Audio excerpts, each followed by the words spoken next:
at IllinoisFarmRadio.com. Hi, this is Connie at Love It Once More Thrift Store in Clinton, where we're having a back-to-school sale with 40% off all clothing and shoes. Also, check out our selection of school and homeschooling supplies. Find us on Facebook, Instagram, or DivaDailyNews.com. This is Ryan Utterback with Utterback Real Estate. Selling your house on your own can be overwhelming. Pricing, phone calls, showings, negotiating offers, liability. Did I mention the paperwork and baking all those cookies for open houses? And that's why you're the other Ryan. For stress-free selling, click the Utterback Real Estate icon at DeWittDailyNews.com. Your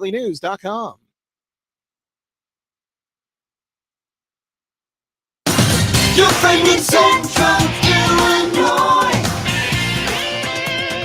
WHOW. Top of the morning. Thanks for being with us. I'm your host today, Seth Lawrence. The WHOW Morning Show streams to Facebook and YouTube, brought to you by Peterson Insurance, your Pekin Insurance agent in Clinton. In studio with us today, Mr. Curt Nettles, Clinton School Superintendent, as we recap the Tuesday night Board of Education meeting and welcome him in on his final first day of school. Good morning, Mr. Nettles.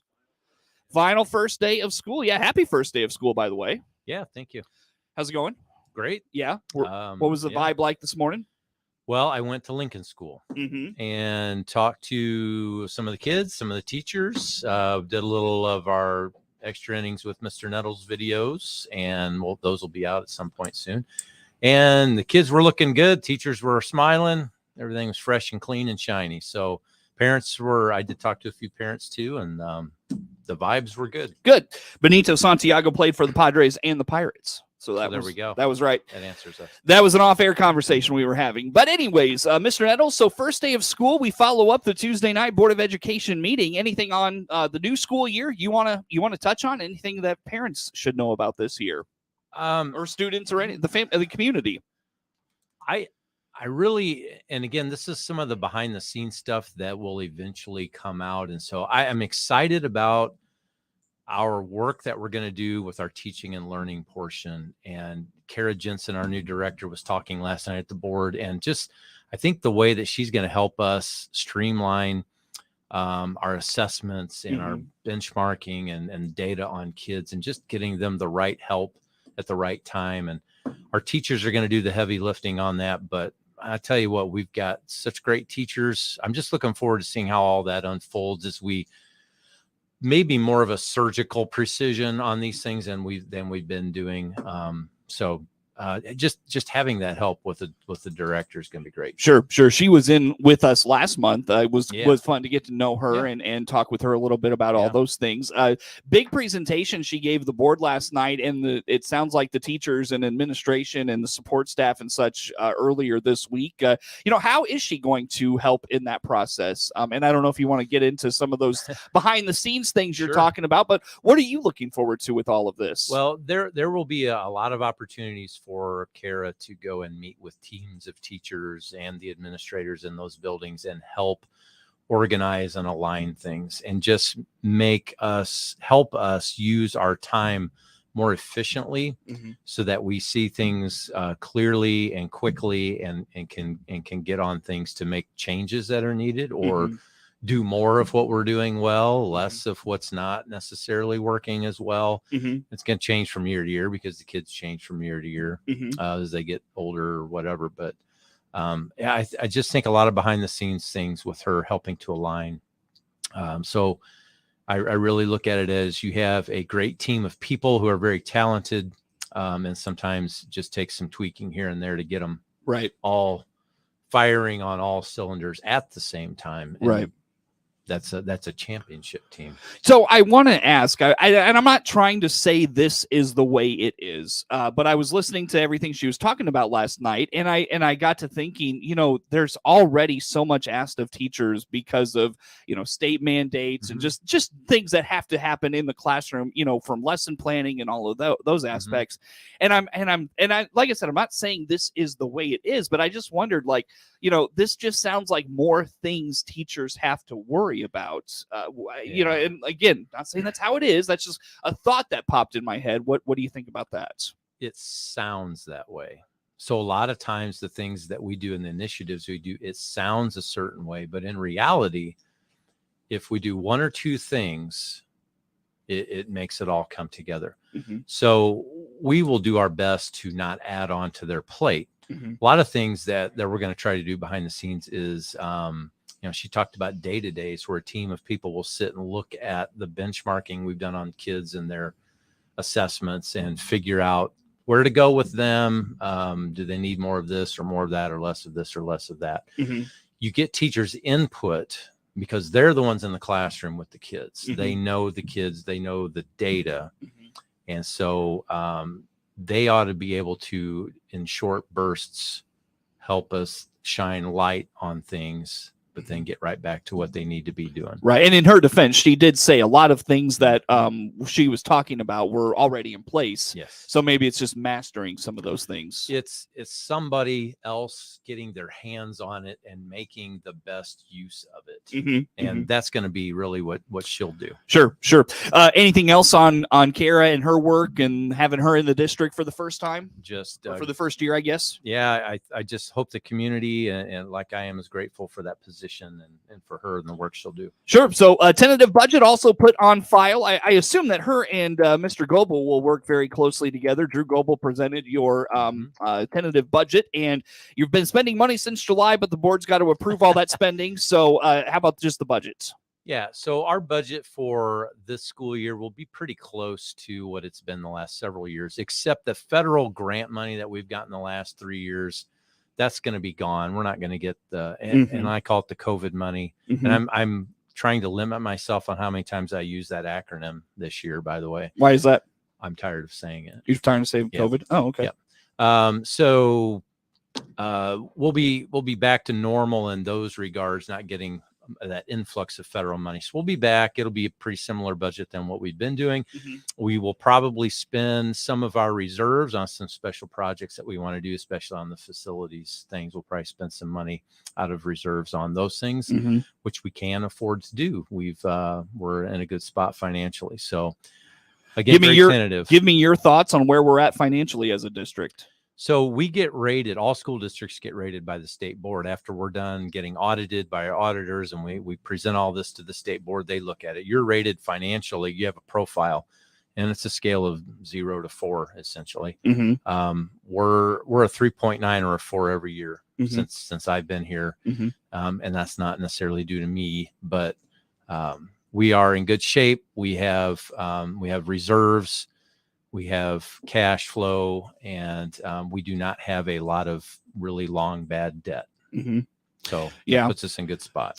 When it comes to spending and those sorts of things, we heard a little bit about the facilities, and we'll talk about that here in just a moment. But spending wise, just I guess speak to where the district is at with like the payroll things, the salaries and all of that. But then just where we spend money elsewhere and how you manage those things. Yeah. So your biggest cost in most organizations is people, Mhm. what you pay them, the benefits you give them. And that's very true in a school district. A vast majority of the expenses out of the education fund are due to people. Mhm.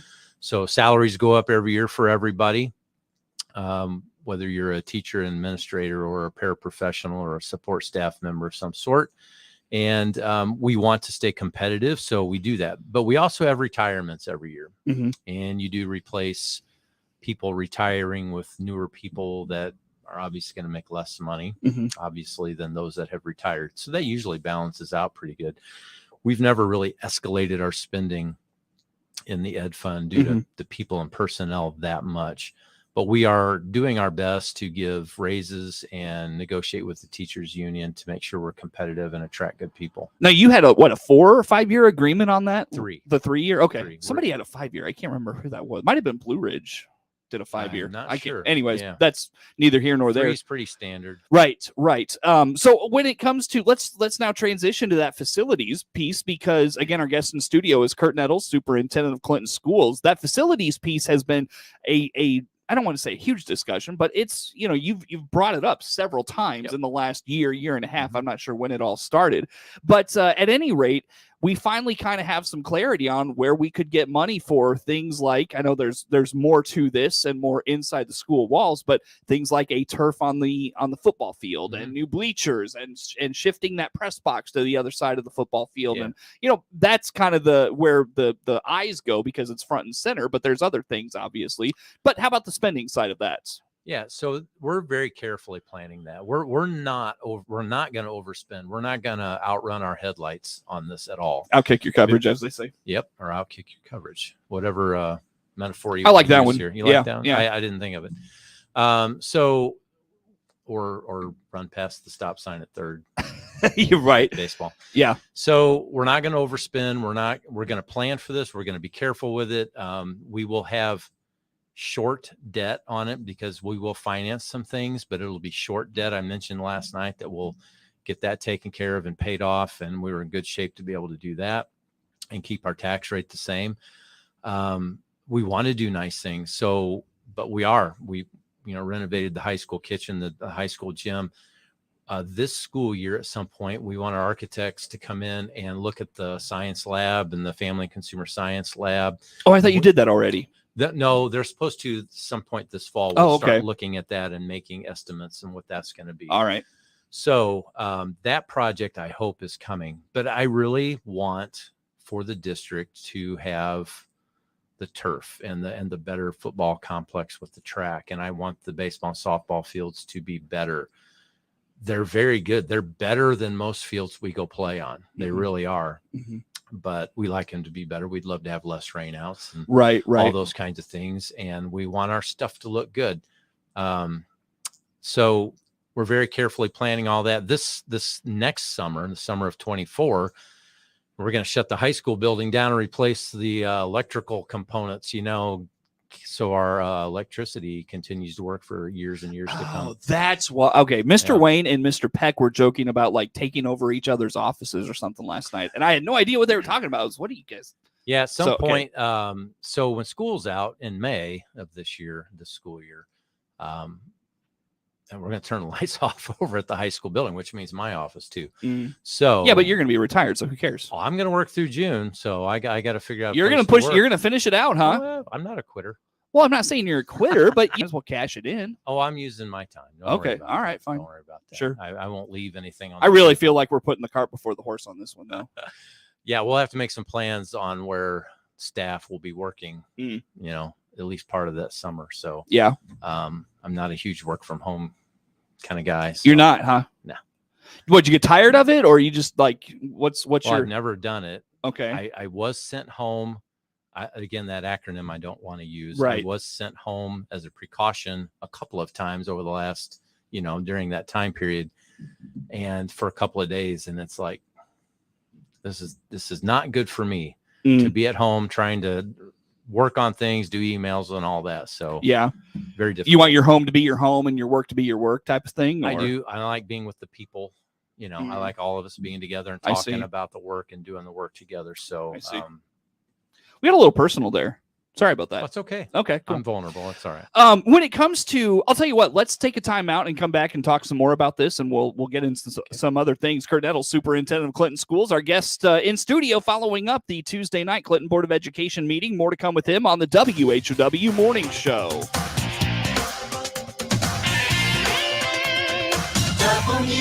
WHOW. Your friend in Central.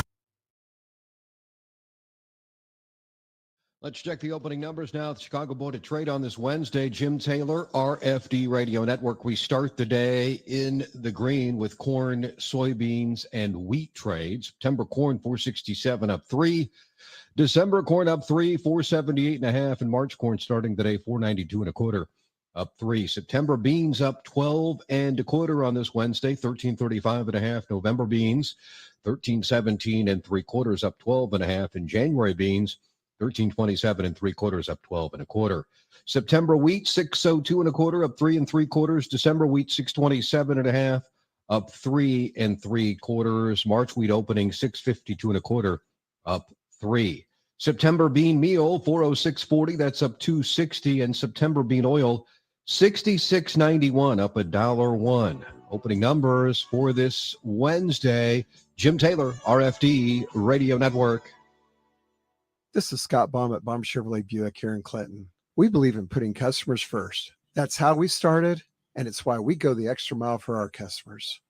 Looking for a new or used vehicle? We have transparent pricing for new and used cars, trucks, SUVs, and crossovers. See all our pricing and pictures online at your convenience. Or come in and visit our full-service team today at Clinton or Farmer City. BombChevyBuick.com. Right from the start. CEO Paul Scourin here from Warner Hospital and Health Services in Clinton. Call our family medicine clinic now to get your children's school physicals scheduled. We're accepting new patients of all ages. More info by clicking our icon at DeWittDailyNews.com. For the latest in Central Illinois agricultural news, visit IllinoisFarmRadio.com. Get updated information on markets, weather, ag news, local interviews with NAFB farm broadcaster Jared White, and much, much more. All at IllinoisFarmRadio.com. Your friend in Central Illinois, WHOW. Once again, a good morning. Thanks for being with us. I'm your host today, Seth Lawrence. The WHOW Morning Show streams to Facebook and YouTube, brought to you by Peterson Insurance, your Pekin Insurance agent in Clinton. Curt Nettles follows up the Tuesday night Board of Education meeting with us. He's in studio here this morning. And Mr. Nettles, we talk spending and possible, revenue sources for these dreams that we have here in Clinton for our facilities. And we get to kind of the bigger things where we can issue bonds, have access to millions of dollars, and not raise the tax rate. I think that's probably the biggest takeaway from your discussion last night that probably folks would be interested in. Yeah, low interest borrowing that we can pay off quickly, but we don't take on any new debt until we've paid off the other one. We still have debt on CES and the junior high, which you're going to have for a little while longer, but that's all been in place for some time. So the debt I'm talking about is short-term borrowing to accomplish what we want to do in the next 3 to 5 years. So, and typically short-term borrowing doesn't come with a low interest rate, right? Well, when you do the bond scenarios that we're talking about, you can usually get, rates in the 2s and I don't know what it's going to be now. You know how topsy-turvy everything is, but like the first round we would pay off in 1 year. Then the next round would be a little more spread out because it'd be more money. But again, it would be a payment plan to where we keep our tax rate exactly what it is right now, which is 3.6, which is nobody has for a unit district. Nobody has that. Yeah. What do you mean by that? I meant to ask you that. Like a unit district. What other type of district is there? Well, you have high school districts like Lincoln High School. Oh, okay. So when you look at Lincoln High School district's tax rate, it's 2 something, but they only have 4 grade levels. We have pre-K through 12th grade, and we're at 3.6. Most all of your unit districts around here and up into McLean County and all that are closer to 5 or way over 5 point something. I see. So, our tax base is great. That's what enables us to do the short-term borrowing and right. get things paid off quickly. Sure. And we do take the extra funds we have in reserve and we invest those to make a little bit more too. And so that's some of the money we're talking about. We're going to spend some reserves to help with this. So you said you pay off one debt and then you approve the next one or approach the next one. So does that mean this short-term borrowing you're talking about, it would be what, July and December or something like that? So you pay those 2 off and then you go out for that millions of dollars of bonds or whatever? If they want to. Yeah. Okay. Yeah. Okay. Now, what was the other thing I was going to ask? Oh, do you issue bonds for how much money you need? Like we go out for we get estimates on the turf and the bleachers and the press box and the stuff inside the school and all those things that we need. Then do you issue the bonds based off of what you need to make all that happen? Yeah. Okay. Yeah.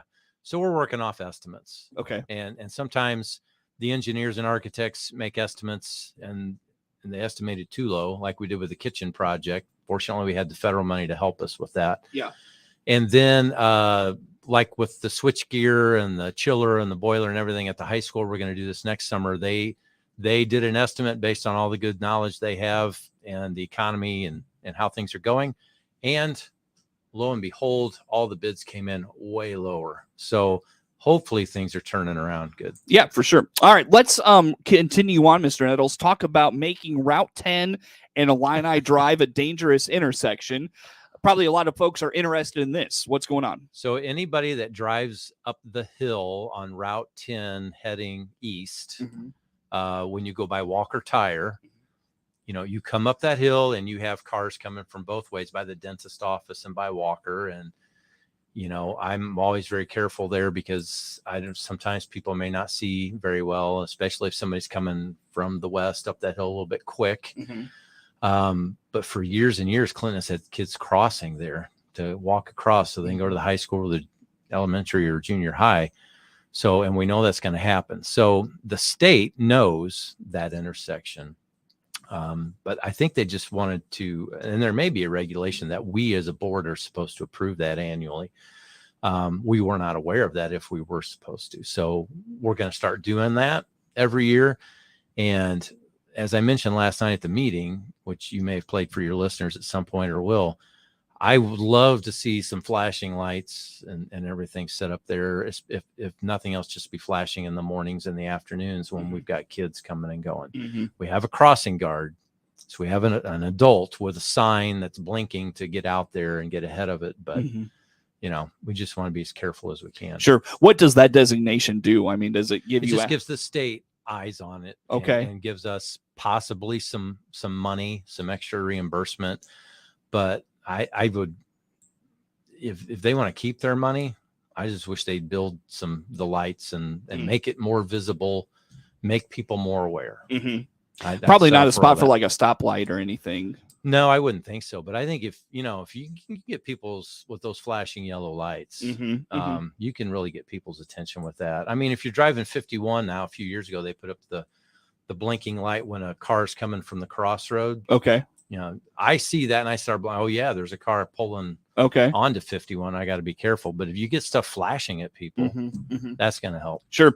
Well, Mr. Nettles, again, happy last first day of school for you, and enjoy the school year. Thank you. Yep, indeed. Mr. Curt Nettles, Superintendent of the Clinton Schools, our guest in studio as we follow up the Tuesday night Clinton Board of Education meeting. The morning show streams to Facebook and YouTube, brought to you by Peterson Insurance, your Pekin Insurance agent in Clinton. Network news on the way on the morning show. Again, we stream live online all the time at DeWittDailyNews.com. Also check out podcasts of the show there as well. Again, that's all at DeWittDailyNews.com. Network news on the way on the morning show.